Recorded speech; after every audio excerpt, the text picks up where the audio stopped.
Good morning. It is the next day, and yesterday I got 16 out of the 20 braces up right there. That's one of them, and I've got 4 left to do, and they are the tricky ones right behind me here. So these 2 rails right here, they go up and hit a post on each side, but they're sharing a post with another rail already. So what we have to do, we need 2 braces on each rail. So this is the first one. I got it mocked up. It took a lot of cutting because it's a funky angle, and I basically just would cut it, put it up here, cut it, put it up here. These are temporary. I just both of these, clamp these down to this existing brace because I want this to be in line with this when you look down the way here. And so when you line them all up, you shouldn't actually see this brace that's going to be at a different angle there. So that took some time to do. It's going to weld up right here, flush with this one, corner right back to the back of the post. Just wanted everything to look symmetrical. So I've got this one ready. Now I got to do the same piece for this side, but it's going to be flipped around, reversed. So I can't exactly copy this. I'm going to try to, if I flip it around and on the piece that I need to trace it on. But anyway, so before I weld that piece in, I want to get this other piece mocked up and lined up, and then it'll be the 2 bottom ones. Those will probably be even harder because I can't span the distance here with a piece of scrap to make sure I get it line up. I'll have to run some string lines and do some measuring, but anyway, almost there. I'm hoping to get these 4 in today, and hoping to start trenching today as well. If not today, tomorrow.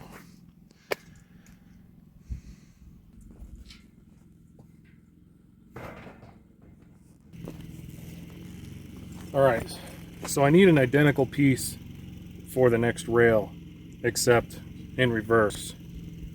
So I think how this is going to work, so flip this around. I can't go like that because that'll be wrong. So I need to go, I believe, like this and trace it on here.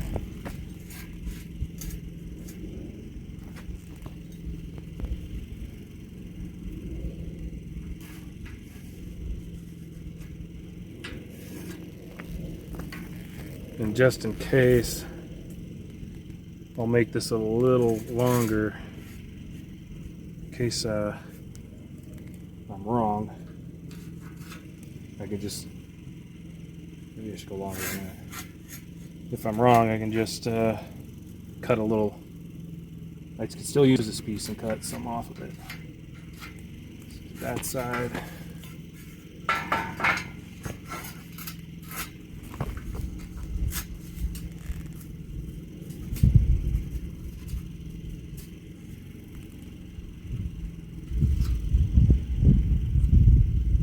Okay. I just gotta cut it and see what happens.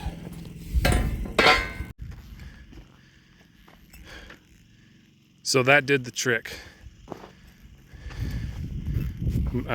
Tracing that one on to this piece like I did worked out good. So once I saw that it matched up, I cut it shorter to the right length. I got both of them clamped down, and all I got to do is weld them on. And then next up, the last 2 brackets are the bottom.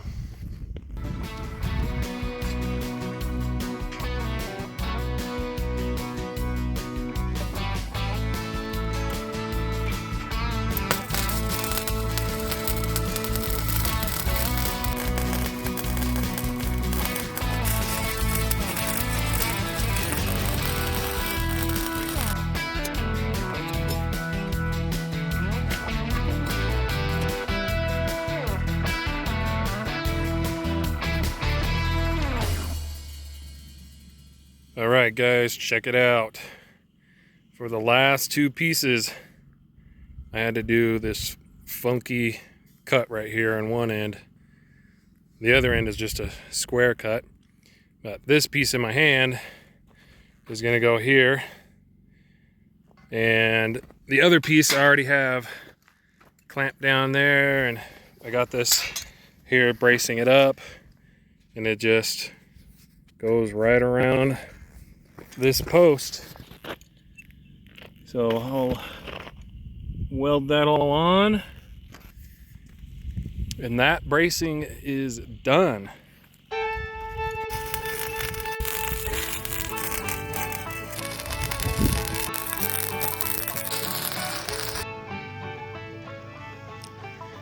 So I welded in these brackets that you see here because this is where the combiner box is going to mount. We're going to mount, so far we're just going to mount one combiner box, and in the future there's room, at least I hope there's room, to mount a second one on either side to expand our array. So that's what this bracket's for. I'm actually going to put another one down here somewhere so that the bottom of the combiner box is supported as well. And this down here is to support the conduits that are going to come out of the ground right here.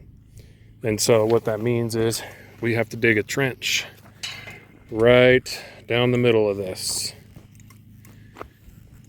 And that is what is next, is some trenching. We have to go from here all the way over to the shed. In order to get the backhoe in, I've got a mess to clean up. And I've got to trim that tree up a little bit, and I'm gonna transplant that little tree out of the way, and then I should be able to drive right on through here. So that's gonna take a minute.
We got this little juniper transplanted now. Normally we don't transplant the junipers. No, normally we like to transplant the pinions if those get in the way, because it's a prettier tree. The pinion pines are, but this one was small, so we figured let's just transplant it. We'll see how it does. So right now I'm going to pour some water on it. This water also has vitamin B1 in it, so it should help this juniper get jump started and get back to normal. We'll check on it from time to time and see how it does. We are ready to start trenching this. It's very narrow. I remember these posts are about 28 inches apart. So down at the footings, it's probably 20 inches at the most, maybe 16 to 20 inches. So, and that bucket is 4, I think it's 14. I can't remember. I measured it once. It was an oddball number. I thought it was a foot, but it's not. Anyway, wish me luck that I don't damage anything, because I got to get a trench right through here.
How's it coming out here?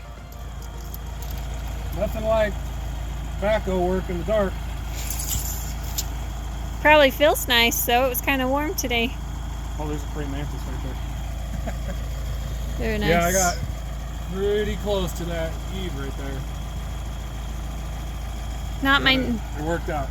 Yeah, don't hit my new shed. So our pipes are stubbed out, like they're in here somewhere, so they're sticking out. So I think I have to dig the rest of this out by hand. Oh, okay. Yeah, that's it. Ta-da! It's like 130 feet and Can't really see anything over there. It's my flashlight.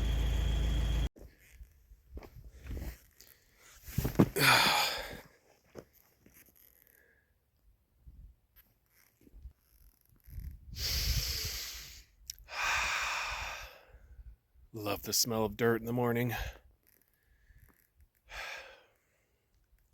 We got a lot done last night. We got all of the backhoe work done. Well, the digging part. So I got a couple spots to dig out with the shovel. Right here between the two posts there.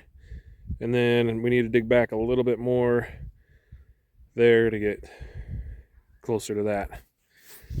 And all the way down at the shed,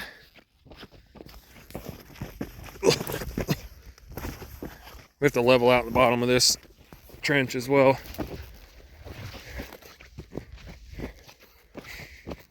Some roots.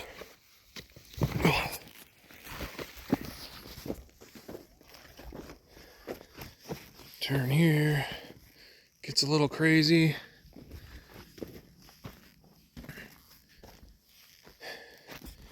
Coming out underground here are 3 conduits. So I got to dig that out with the shovel. Space is a little tight here for the backhoe. We came pretty darn close to hitting the shed, but I am amazing. In case you didn't know, I did not hit the shed at all.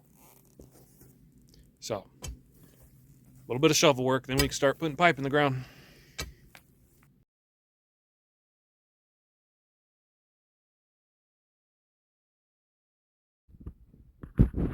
I got my pipes dug out. So we have a 2-inch pipe here, a 1 inch and another 1 inch. It's got this rock on top of it. It's kind of cemented in, so I'll have to get my hammer drill out and chip that away out of the way. Originally, we didn't know what we were going to use the shed for other than just storage. We knew we needed storage. We weren't sure though, where we were going to put our solar equipment or maybe anything that appliance that takes water or anything. So when we poured the slab last year, I threw in these pipes, and then I also threw in 2 1-inch PVC pipes further down the wall here through the slab. I put those in as well, just in case. I wasn't sure if this is where the solar was going to come, so I stubbed these pipes in, got them past the footer, and it stubbed out. Now I got a 2-inch, and then I've got 2 1-inch. So this is actually going to work out perfectly. The 2-inch will take and run that way to our trailer. That'll provide the AC power for our trailer. And then the 2 1-inch are going to go in this trench down to the solar array.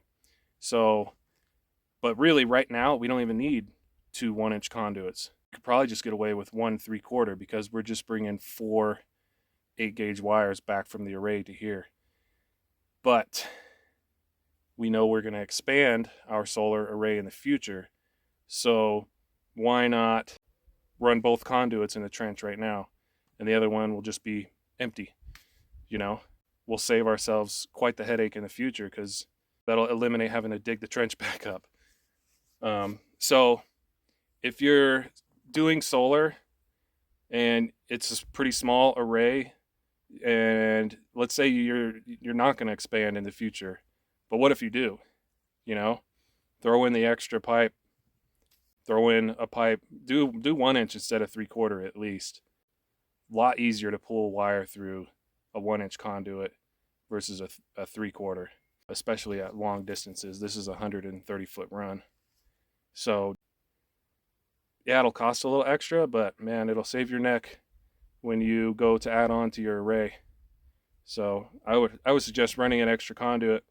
And honestly, I've got all sorts of ideas for this now. I might not have enough conduits coming out of it, so I might have to stub one in the wall here, which is kind of ugly, but who knows, maybe I can hammer drill through the slab and tunnel under and grab it from there. I don't know.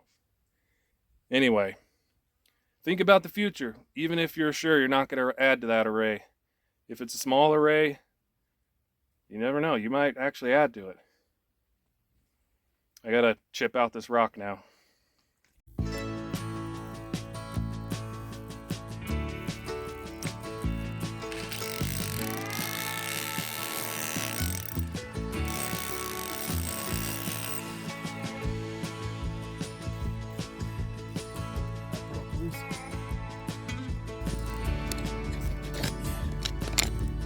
Ta-da!